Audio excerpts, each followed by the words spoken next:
Bienvenue sur cette première vidéo, une vidéo qui va être assez théorique, car je souhaitais partager avec vous une analyse conceptuelle de la blessure de rejet chez la polarité à dominante yin.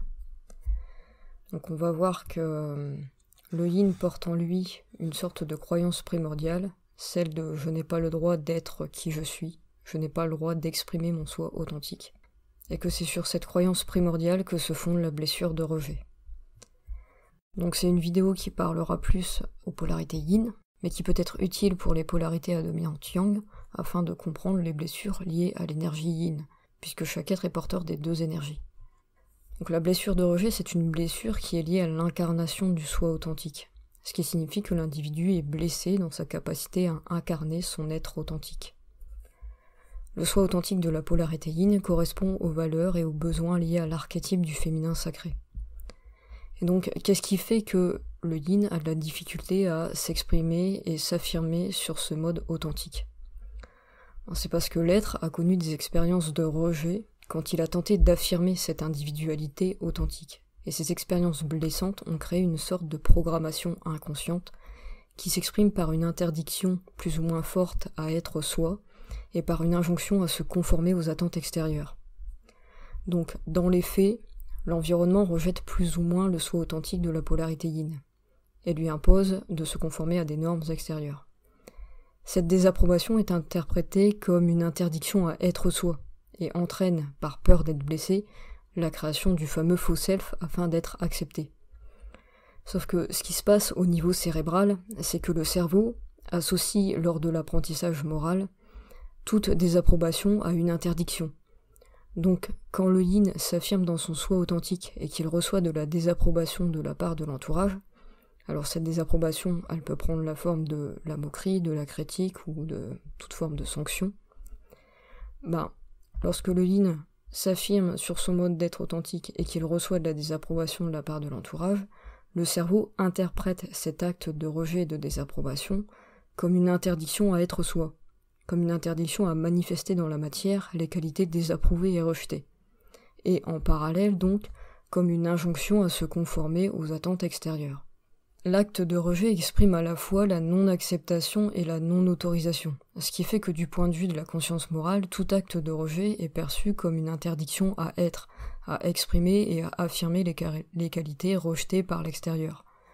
Ces expériences de rejet et de désapprobation entraînent comme une forme de conditionnement cérébral, c'est-à-dire que l'inconscient va interpréter l'affirmation authentique de soi comme étant plus ou moins dangereuse et interdite. Dangereuse parce qu'elle provoque un acte de rejet, et donc des réactions blessantes de la part d'autrui, et interdite car elle est associée à de la désapprobation morale, à l'irrespect de la norme imposée par l'entourage normatif ou par le contexte historico-social. Donc il y a donc une peur et une interdiction inconsciente à être soi chez le yin. Et la peur du rejet n'est autre que la peur de ne pas être accepté et de ne pas être autorisé à exprimer son individualité authentique. Donc en réaction à ces expériences de rejet, le yin va mettre en place deux stratégies de survie, c'est-à-dire celle du faux self et la fameuse fuite. Donc le faux self, c'est cette personnalité de façade instituée pour s'adapter à l'environnement, pour plaire et pour avoir la paix.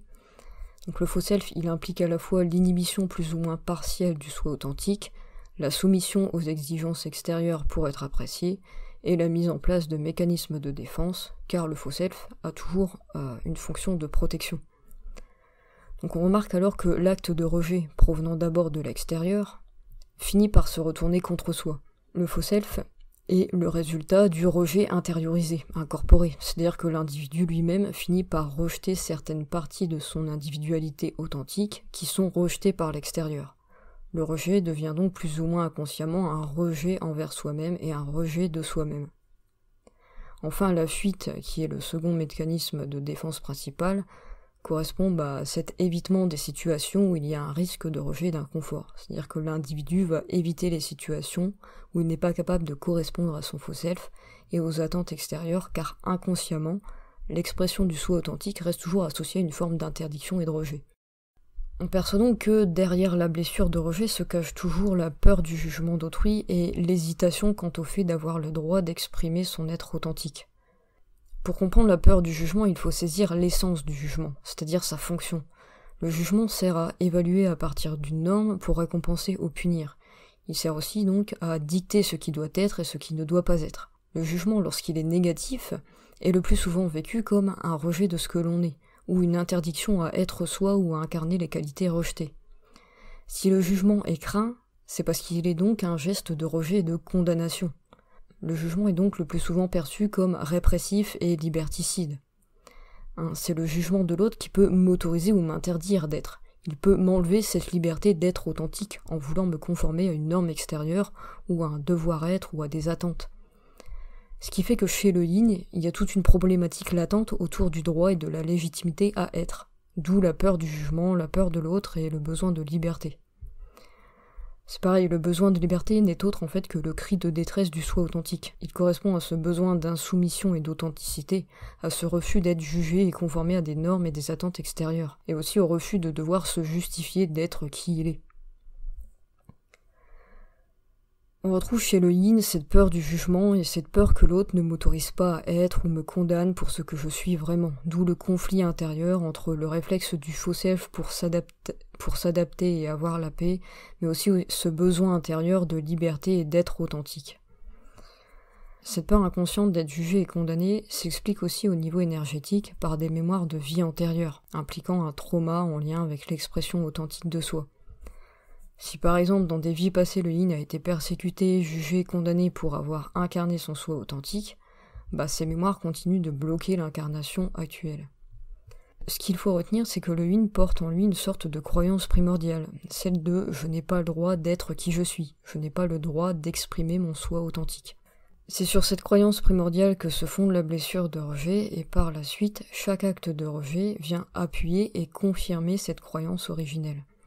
Par exemple, si vous êtes yin et hypersensible, mais que votre entourage rejette votre hypersensibilité, alors cet acte de rejet et de désapprobation envers votre hypersensibilité vient appuyer et confirmer cette croyance primordiale « je n'ai pas le droit d'être qui je suis » et favorise donc la construction d'un faux self d'invulnérabilité.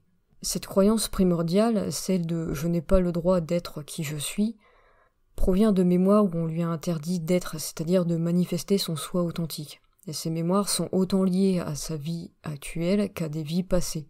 D'où l'importance d'aller nettoyer ces mémoires traumatiques pour lever les blocages et permettre l'incarnation de sa puissance authentique. Donc tout le chemin de guérison de l'énergie yin consiste vraiment à se redonner le droit d'exister sur un mode authentique en incarnant les valeurs, les besoins et les talents liés à l'archétype du féminin sacré. Voilà, donc j'espère que cette première vidéo assez théorique sur la blessure de rejet et son lien à la peur du jugement pourra vous éclairer sur votre cheminement personnel.